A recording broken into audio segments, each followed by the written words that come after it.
Hello, 6th grade. We're going to talk about how to find angles of congruency by using certain, call them postulates actually, but certain rules that we can follow. So we already know that two triangles are congruent if they have exactly the same three sides and exactly the same three angles. Okay, but we don't always know all three sides and all three angles. So usually three out of the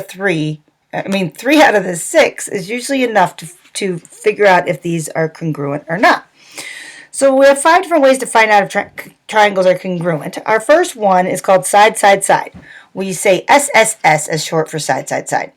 And so what that means is we have two triangles with all three sides equal in length. So you can see here that all three sides are the same. So here, all three are the same, and it's made by our hash marks.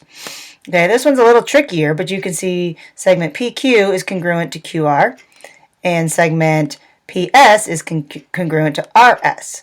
Well, that's two sides, but our third side is QS. And since they share this side, QS would be considered congruent to itself. So we could put 3 hash marks there to show congruency on that level.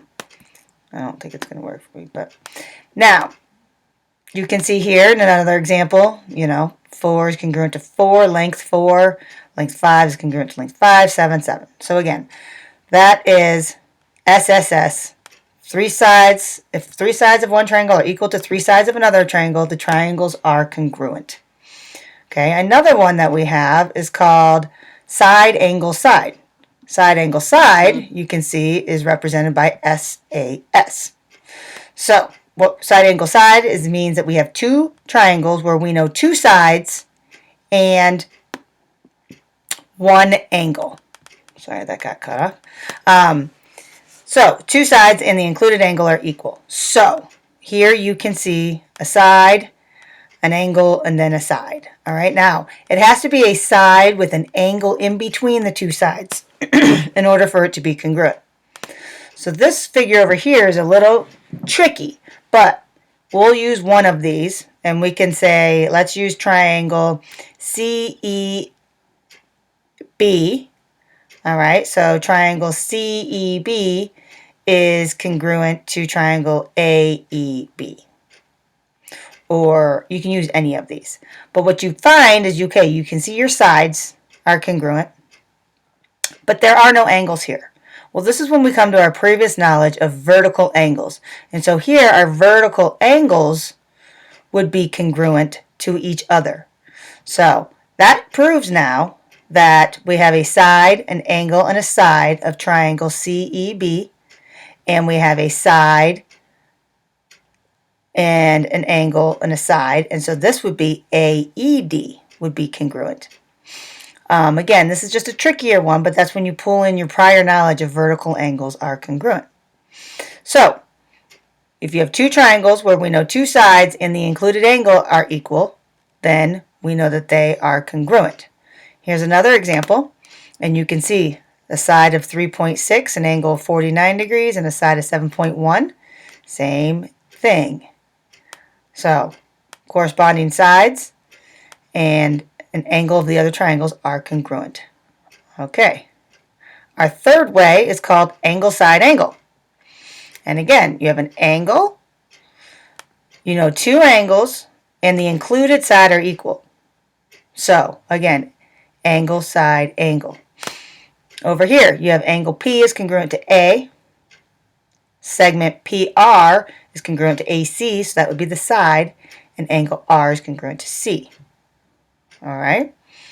Another example down here is you have an angle, a side, and an angle. Now again, you have to have an angle with the adjacent side, or the side that connects the 2 angles, in order for this to be true.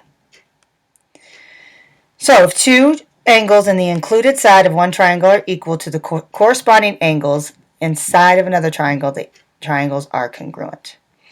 Our fourth way is called angle, angle, side, and that's represented by AAS.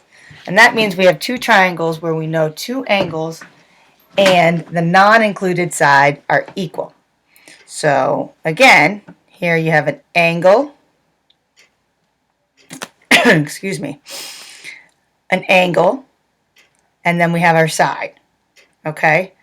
A better example here is you have two angles and then a side over here. So the non-included side. So again, the non-included side would kind of be that other side across from the two angles that you have. So here's my two angles, across from it, here's my side.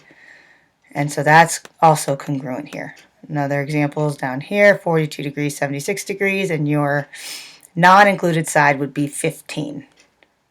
So two angles and the non-included side of one angle are equal to the corresponding angles inside of another triangle. The triangles are congruent. And our last way is called the hypotenuse leg. Now this is not in your book, but you will need to know this. We won't be doing a ton of work with this, but again, just kind of showing it to you. This one only applies to right triangles. So HL stands for hypotenuse leg. Okay, so the longest side of a right triangle, the angled side right here, is called the hypotenuse. The other two sides are called legs. So either way, it's a leg and a side. Okay, so if we have two right angle triangles with the same length of hypotenuse and the same length for one of the other two legs, it doesn't matter which one, then they are congruent from the hypotenuse leg or HL postulate. So here's another example. You can see you have your hypotenuse is ZY on this one, your hypotenuse is RQ on this one, and then your leg RP is congruent to the leg ZX. And we know this because of that right triangle is our right angles. So that can be. Okay. So again, here's our example. And we have 7.9 as our hypotenuse. Hypotenuse. Now hypotenuse is always directly across from your right angle. And then your leg is 5.2 on both sides. Okay, if the hypotenuse and one leg of one right angled triangle are equal to the corresponding hypotenuse and the leg of another right angled triangle, the two triangles are congruent. So there is another way that you cannot use, but the AAA, which is angle, angle, angle, does not prove congruency because there's not enough information to decide if the two triangles are congruent. Triangles can have the same angles, but they can be different sizes. So that's not always a true statement, so you cannot use that. Okay, without knowing at least one side, you cannot be sure if two triangles are congruent. So that's a little summary of all of our rules. So you can apply this to your homework over the weekend, and good luck with that.